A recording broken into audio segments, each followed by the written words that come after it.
देखिए, बायोस्कोप देख रहे हैं आप और हम शशांक एक व्यक्ति से आपका परिचय करवाने जा रहे हैं आपको।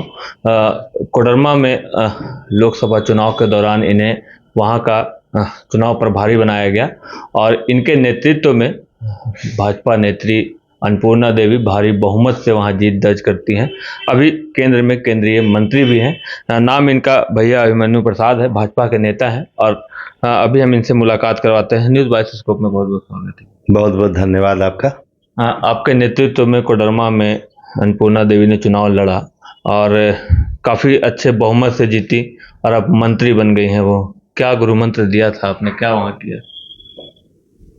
देखिए, ये बात तो सत्य है कि पूरे झारखंड में सबसे ज़्यादा वोट से श्रीमती अन्नपूर्णा देवी जी अपना जीत दर्ज की है और जीतने के बाद आदरणीय माननीय प्रधानमंत्री श्री नरेंद्र मोदी जी ने अपने कैबिनेट में उनका बहुत अहम स्थान दिया है। अभी वो महिला बाल विकास मंत्री हैं और जीत जो है वो नेता का जीत तो नहीं कहलाता है। जिस वास्तविकता के साथ पूरे कोडरमा क्षेत्र में जो कार्यकर्ता लगे थे, जो संगठन लगा था, जो भारतीय जनता पार्टी जो चुनाव में भीषण गर्मी में भी दिल खोल करके जो सारे लोगों का मेहनत था, उसका परिणाम कोडरमा का जीत रहा है, ऐसा मेरा मानना है। आप हजारीबाग से हैं और यहाँ भी भाजपा जीती है। यहाँ के जो विधायक थे मनीष जायसवाल अब सांसद बन गए हैं और यहाँ की जो विधायक की सीट है अब खाली है। लोगों में ऐसी चर्चाएं हैं कि आने वाले विधानसभा चुनाव में आप उम्मीदवार हो सकते हैं, कितनी सच्चाई है? पूरी सच्चाई है। चुनाव का समय है, पार्टी के कार्यकर्ता हैं, अवसर आया है। पार्टी अगर टिकट देगी, निर्णय लेगी तो मैं भी उम्मीदवार हूँ। पार्टी के निर्देश पे चुनाव लड़ना चाहूँगा। यानी आप पूरी तरह तैयार हैं विधानसभा चुनाव लड़ने के लिए? हाँ, ये कह सकते हैं।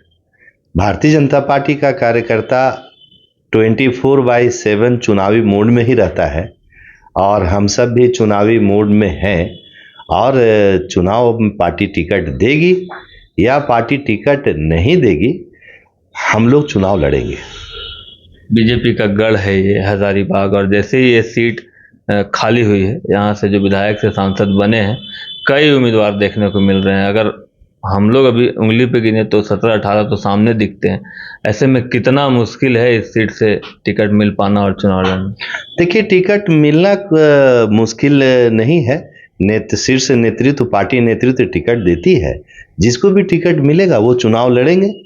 और रही बात प्रत्याशियों की संख्या का, तो चूंकि हमारा जो पार्टी है वो पूरे देश और हिंदुस्तान का सबसे बड़ा पार्टी है और जब पार्टी बड़ा है तो कार्यकर्ताओं का संख्या भी ज़्यादा होगा और कार्यकर्ताओं की संख्या अगर ज़्यादा है तो उम्मीदवारों की भी संख्या ज़्यादा ही होगा और ये निश्चित तौर पे होगा। चूंकि हमारा पार्टी जो है दुनिया का सबसे बड़ा पार्टी है।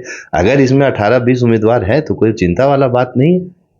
अच्छा, ऐसे कौन सा ऐसा कार्य लगता है कि सदर विधानसभा में ये कार्य अभी तक नहीं हुए हैं और अगर आप पार्टी आपको उम्मीदवार बनाती है, अगर आप जीत कर विधानसभा जाते हैं तो सबसे पहले उस कार्य को प्राथमिकता के तौर पर हजारीबाग सदर विधानसभा में करना चाहेंगे? देखिए, जहाँ तक कार्य नहीं हुआ का प्रश्न है, हमें लगता है कि प्रतिनिधि कितने आएंगे और कितने आके चले गए हैं, लेकिन कार्य कभी समाप्त नहीं होने वाला है। तो ऐसा कोई बात नहीं है कि पुराने प्रतिनिधि ने कोई काम छोड़ दिया और कोई काम पेंडिंग रह गया। हमेशा नया मुद्दा आता है, नया समस्या आता है और उसका समाधान भी होता है। लेकिन जहाँ तक हमको लगता है कि अगर हमको अगर ऐसा अवसर आया तो दो मामला है हजारीबाग शहर से। पहला तो जो मामला है कि हजारीबाग में नगर पालिका का जो कर है वो ज़्यादा है और कर जितना लिया जाता है उसके बनिस्बत नगर पालिका की ओर से वैसा कोई विकास कार्य योजना जनहित में किसी तरह का कोई काम नहीं किया जाता है। एक तो हमारा ये कहना है। दूसरा है कि जो शहर में लोग आए दिन कहते हैं कि जाम का स्थिति है और विभिन्न प्रकार का जो समस्या है, ट्रैफिक का है, ये है। तो हमारा पहला प्लान रहेगा कि शहर को ही बड़ा कर देना। जब शहर बड़ा हो जाएगा तो बहुत सारे समस्या का समाधान अपने आप निकल जाएगा। मेरा पूर्णतः ध्यान इस पे रहेगा कि शहर को थोड़ा एक्सपेंड किया जाए, ताकि ये जाम की समस्या से और अनेकों समस्या से लोग बाहर निकल सके।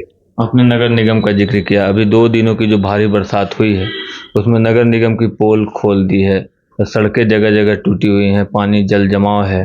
तो क्या वर्तमान सरकार का इस ओर ध्यान नहीं है या फिर नगर निगम की ये समस्या दिखती है? देखिए, जब जल जमाव है और नाली से पानी नहीं बह रहा है या नाली से पानी कहीं और चला जा रहा है, तो ये सारा मामला जो है वो नगर निगम का है। और नगर निगम जो है वो पूरे शहर को नरक निगम में बदल करके रख दिया है, ऐसा हम लोग तो देख रहे हैं। इसलिए हम कहें कि प्राथमिकता होगा कि शहर को लोगों को अगर राहत दिलाना है तो नगर निगम को दुरुस्त करना होगा। लगातार लोगों की समस्याओं को लेकर आप एक्टिव रहते हैं और अभी सरकार के द्वारा कई ऐसी योजनाएं चलाई जा रही हैं राज्य सरकार के द्वारा, जैसे अभी मैया योजना लॉन्च की गई है, इससे पहले अबू आवास योजना थी। और इन सभी योजनाओं में लगातार धांधली की भी शिकायतें डीसी तक पहुंच रही हैं। तो इन सब योजनाओं की, सरकार की योजनाओं को कैसे देखते हैं? देखिए, जो झारखंड की जो सरकार है, जेएमएम की जो सरकार है, हेमंत सोरेन की जो सरकार है, इसमें जितने भी तरह का जो योजना है, ये योजना को हम झालमेल योजना बोलते हैं। ये कोई जनहित के लिए योजना नहीं लाया गया है। ये जितना भी योजना है ये पूरा झालमेल वाला योजना है, और इसका कोई निश्चित ठोस परिणाम ना आज तक निकला है, ना भविष्य में निकलेगा। जितना तरह का घपला घोटाला करना है वो ये सारे योजनाओं से ये लोग करते हैं, सरकार में रहते हैं, सरकार बनाते हैं। इन लोगों का रोज नियत यही इन लोगों का काम है। अभी विधानसभा में भी काफी बवाल हुआ। विधानसभा अध्यक्ष ने 18 विधायकों को निलंबित कर दिया, विधायक धरने पर बैठ गए, लेकिन जो सरकार का रुख था साफ था कि वो निलंबन वापस नहीं लेगी। तो इन सब चीज़ों को कैसे देखते हैं? ये तो देखिए, सरकार का हठ धर्मिता है कि इतने सारे विधायकों को एक साथ निलंबित करना और जिद पे रहना। तो ये कहीं ना कहीं उनका जो जिद है जो होता है, इसके कारण जो है वो राज्य का नुकसान है, आम जनता का नुकसान है।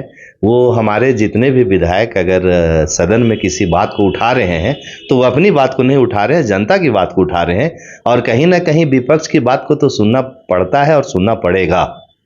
हाँ, बजट अभी केंद्र की बजट आई है, कैसे देखते हैं इस बजट? केंद्र का बजट जो है हम पहले भी बता चुके हैं कि ये एक बहुत सुंदर बजट है, देश हित के लिए बजट है, आम जनता का बजट है। इसमें आप देखेंगे कि किसानों के लिए ये 1,25,000 करोड़ का जो व्यवस्था है ये काफ़ी राहत देने वाला है। स्टूडेंट लोगों के लिए जो ऋण जो उन लोगों का शिक्षा ऋण था उसका संख्या बढ़ाया गया है। कुल मिलाकर के हम देखेंगे जो सोना पे आयात शुल्क को जो कम किया गया है, ये मध्यम वर्गीय परिवार के लिए काफ़ी राहत देने वाला विषय है। मध्यम वर्गीय परिवार में एक चिंता रहती है लोगों को, बेटी की शादी और उसमें जो आभूषण वगैरह उपहार में देते हैं, काफ़ी दाम उसका ऊंचाई की ओर जा रहा था, उस पर पूरी तरह से लगाम लगाया गया है। और आज आप देखिए कि सोना का जो मूल्य है, जो आज से 15-20 दिन बजट से पहले जो मूल्य था और आज के मूल्य में उसमें काफ़ी अंतर है, लोगों को काफ़ी राहत मिला है। ये आम जनता के लिए बजट है, देश के लिए बजट है। हम सबको इस बजट का तहे दिल से स्वागत करना चाहिए। विपक्ष तो इस बजट पर काफी हमलावर है, लेकिन विपक्ष को हमेशा एक ही चीज उन लोगों को दिखता है कि सामने वाले का कैसे निंदा करना है, कैसे विरोध करना है, और कैसे किसी भी मुद्दे को जो है वो गोल मोल घुमा करके उसको बरगलाना। ये विपक्ष का आज का मुख्य भूमिका है। विपक्ष को अगर हम लोग देखें तो पहले काफी जो है वो सकारात्मक रुख लेकर के चलती थी, लेकिन जो आज का विपक्ष है वो आप देखेंगे कि किसी भी मुद्दे पे वो विपक्ष के भूमिका में नहीं है, दुश्मन की भूमिका पे है।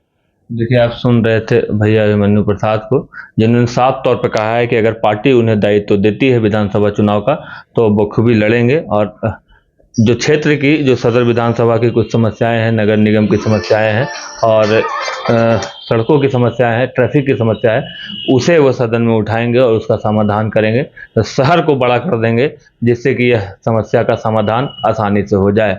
अब देखना यह है कि जो सीट सांसद बनने के बाद खाली हुई है मनीष जायसवाल का, उस सीट पर भाजपा किसे उम्मीदवार बनाती है और किसे यहाँ से विधानसभा के रूप में जनता चुनकर सदन में भेजने का काम करती है।